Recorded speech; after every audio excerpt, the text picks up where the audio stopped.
De Deus a todos, Leão CCB aqui. Primeiramente quero agradecer a todos os inscritos no canal. Quem ainda não foi inscrito, por favor, se inscrevam no canal. Vou só fazer um pequeno comentário, né, dessa resposta do canal Reflexões por Michael Oliveira. Essa irmã que ela disse o seguinte: eita povo, sai da CCB e não esquece a CCB. Já saiu, cuida da alma de vocês. Concordo plenamente com a irmã, né? Mas tem muitos que saem da CCB, mas a CCB não sai de dentro deles, né? Em vez de eles seguir a vida deles, né? Decidiram por diversos motivos, aí a gente não, cada um tem um motivo para sair da CCB, né? Então, vá, cuide da sua vida e prossiga, né? Coloca ela em frente, né? Eles ficam presos ao passado e não querem viver, né, em novidade de vida. Bem, nós vamos lá, vamos analisar aí a fala do canal, né? Jesus vivia com pecadores. A gente tem que entender assim, Jesus vivia com pecadores, ok, concordo, né? Até certo ponto eu concordo. Por quê? Jesus, ele ia até os pecadores para tirar eles do pecado. Jesus não era complacente com o pecado, né? Um exemplo clássico disso é o da mulher adúltera, né? Ele perdoa os pecados dela, né? Regenera a vida dela e diz o quê? Vá e não peques mais, né? Então Jesus não falou, tá bom, esse daqui a gente esqueceu, fica tranquilo, viu? Continua vivendo a sua vida do jeito que você está vivendo, já está salva. Não. Ele fala, vá e não peques mais. Ou seja, convida ela a uma vida de santificação. O que ela cometeu de pecado antes, aquela ali era a antiga, né, vida dela. Agora ela está vivendo em novidade de vida. Ela foi perdoada, seus pecados foram perdoados.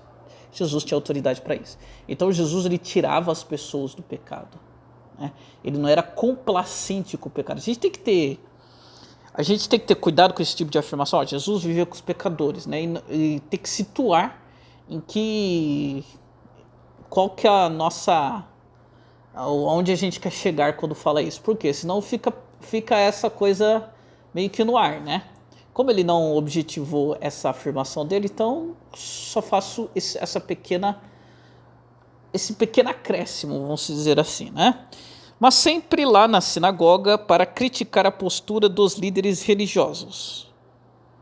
Outro ponto interessante aqui, Jesus não era contra líderes religiosos, ele era contra aqueles líderes religiosos da época dele que só pensavam, né, eram gananciosos, só pensavam, eles eram hipócritas, né, cobravam do povo, eles mesmos não guardavam a lei mosaica. Então, quer dizer, eles eram pessoas que pensavam só no próprio ego e tudo mais, né? Então eles criticavam esse tipo de líderes religiosos. Ele não era contra, obviamente, os líderes religiosos, ele era contra aqueles hipócritas que interrogavam ele, queriam pegar ele no erro e tudo mais.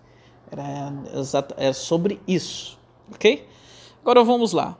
E Paulo frequentava a sinagoga para debater as escrituras com seus opositores, líderes religiosos. Bem, Paulo, ele frequentava as sinagogas, aí também é outro, fica meio amplo, né?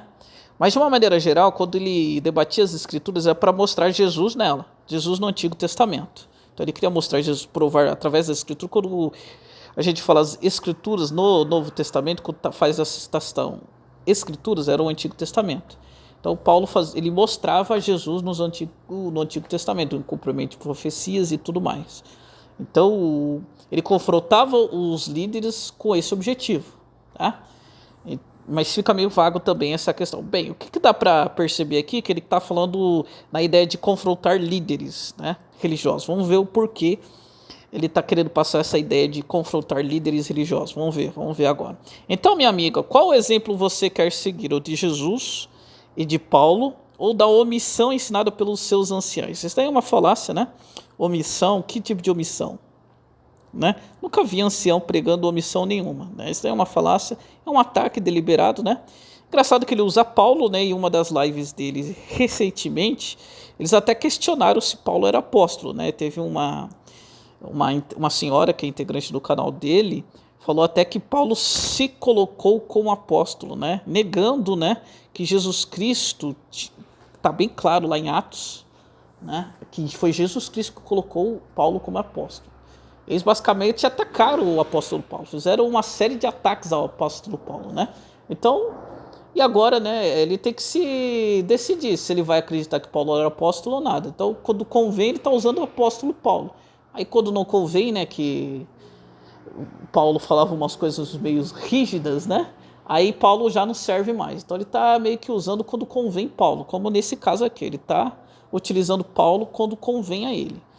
Então, ele tem que se decidir aí se ele vai seguir Paulo ou não.